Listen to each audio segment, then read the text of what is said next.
Guys, আজকে এত সুন্দর ওয়েদার অ্যান্ড বৃষ্টি হচ্ছিল, যেটা দেখে তো আমার মনে একেবারে অনেক আনন্দ চলে এসেছিল। তো তাই আপনাদের সাথে শেয়ার করতে আমি একটু বৃষ্টি নিয়ে আসলাম। আর আমার হাতে যে মেহেদিটা দেখছেন সেটা হলো কাবেরী।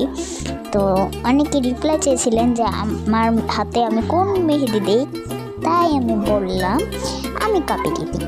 তো এই দেখেন, আমি এত জোরে দৌড়াচ্ছিলাম, মানে কোন সময় যে আমি কাদার মধ্যে পড়ে যাব সেটা আমারই খেয়াল ছিল না।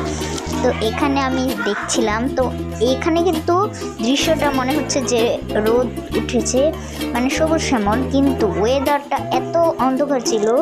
আমার কিন্তু বৃষ্টি, তো এই যে দেখেন এখানে এই পোলাপানগুলো কেন যে মিলছিল, তো আমার বৃষ্টি পছন্দ, আমার হচ্ছে গিয়ে রোদ পছন্দ না, বৃষ্টি অন্ধকার পছন্দ।